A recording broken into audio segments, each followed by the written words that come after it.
What is going on, IF Warriors? It's your boy Edward V, and today we're going to talk about how you can actually burn fat faster with the 16-8 method. Now, if you've been cruising with the 16-8 method and you've been losing weight steadily, but if you wanted to move as fast as possible, I'm going to give you some tips that can speed you up into your fat loss goals. Stay tuned.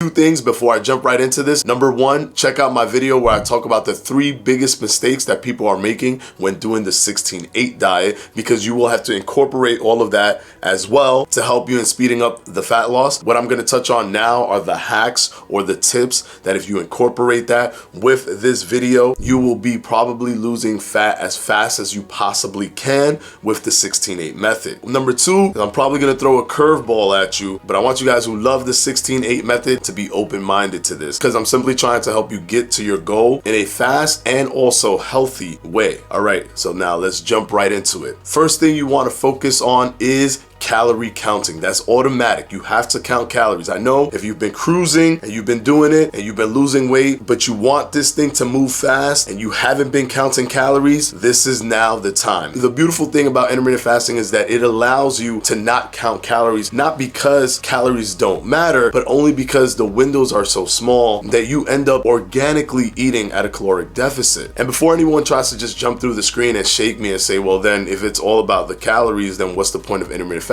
Is because it's not all about the calories. There's actually studies where I mentioned in the past, and I'll even mention this study right here, where they have the participants eat the exact amount that they need for their caloric maintenance, but yet all of these benefits in terms of insulin sensitivity, reduced blood pressure, in terms of moving glucose more efficiently in your body, it still activates. So when people tell you that there is no benefit with intermittent fasting and there's only a benefit when you lose weight, and the fact that there's benefits to intermittent fasting is simply just because there's residual effects from losing weight, you can look at studies like this that show you that there are things that happen in the back end that help you with losing weight. Because we all know when you're insulin sensitive, when you can move glucose quicker in your body, when your human growth hormone increases, reduce oxidative stress, and your cortisol drops, you guys should know that those things assist you in burning body fat and tapping into body fat. But with that being said, being at a caloric deficit also matters. It's the double whammy. If you're at a caloric deficit, your body will have to pull energy to create energy because you are leaving it in a deficit of energy. But the beauty is, if you do this in tandem with intermittent fasting, your body focuses more on pulling the calories from your body fat. And that's the benefit that you get from intermittent fasting. Now, with the 16-8 protocol, you have a very, very big chance of going above your calorie limit, because 8 hours, to be honest, is a long time. It's better than most,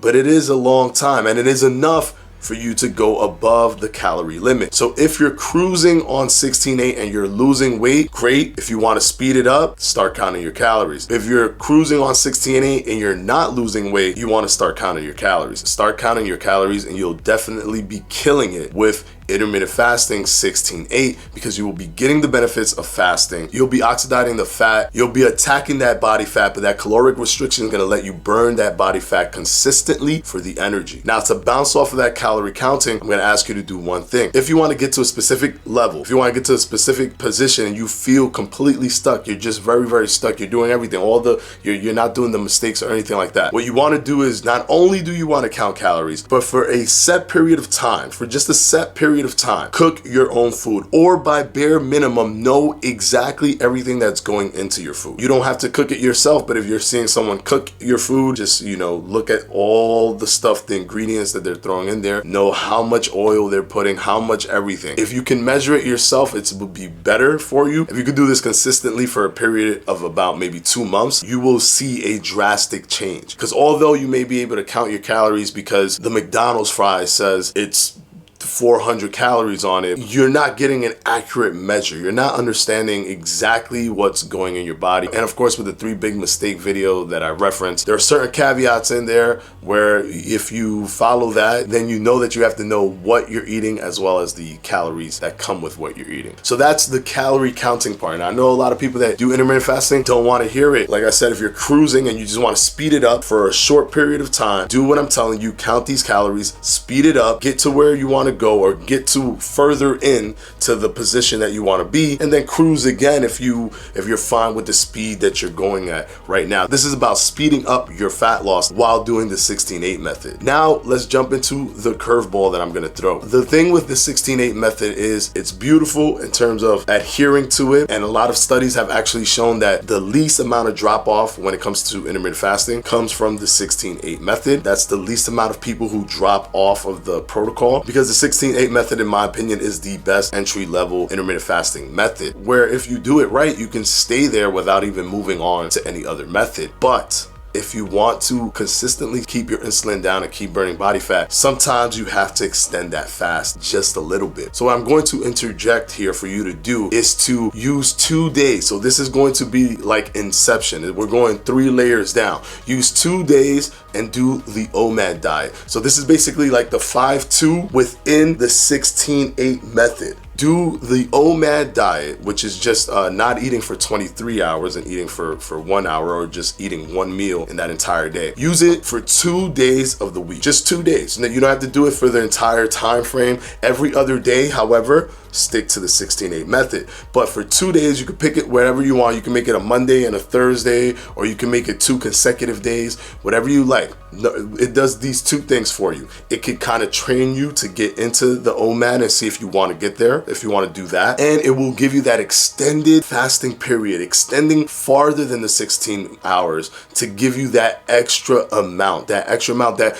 will compound over time and essentially just speed up the entire process than if you were just to do the 16-8 straight through, because you're giving your body a more consistent time period of fasting without breaking that fast. And then here's another kicker. I want you to be able to make sure that when you do your workouts, and yes, with that 3 big mistake video that I mentioned exercising, weight resistance or calisthenics, resistance training, and cardio, throwing that in there because of the way that you're moving glucose through your body. You move it faster when you're working out, and you increase insulin sensitivity through cardio and through building muscle. So you're basically doing 3 things to improve your insulin sensitivity, and insulin sensitivity moves glucose faster and more effectively through your body, which in turn provides a more efficient body fat burning system for your body. So this is why you want to do all of these things together. I want you to pick 2 of your workout days to fall in those OMAD days, to fall in those days where you're doing the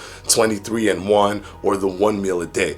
Because I want you to have that consistent burning of your body fat, that consistent reduction of your insulin, keeping it at baseline. I want you to have that, and also exercise at the same time. I want those things to happen. Now, it doesn't mean that you just go to the gym for 2 days. You can if you want to reduce it, but I would suggest going to the gym or exercising at home for at least 4 days. If you give yourself at least 4 days, so you're doing it for more days than you're not doing it, so you're at a net positive for the week, you do it for 4 days while you're doing the 16-8 method, while placing 2 of these 4 days within the days that you're doing the OMAD diet, you will definitely improve the speed of your body fat and essentially improve the speed of burning your body fat while doing the 16-8 method. This is possibly the fastest way that you can go if you want to stay intact doing the 16-8 method. So remember guys, tackle those 3 biggest mistakes: exercising, having a keto-esque type meal, pushing your eating window to be later in the day so that you can be more active earlier in the day so that you can push more glucose, and then incorporating these tips, these hacks that can give you an even further push to speed it up while making sure that you're staying in the range of being healthy and doing it effectively. So counting your calories and interjecting just 2 days of OMAD dispersed wherever you want, just like the 5-2 diet, hashtag intermittent fasting inception, where you are doing it within the 16-8 method. And I hope when you guys implement these strategies that it helps you reach your goal just that much faster, and or break through any frustrations that you're having with the 16-8 method. And as always guys, I want to thank my patrons from my Patreon, and I'm going to put their names right up here.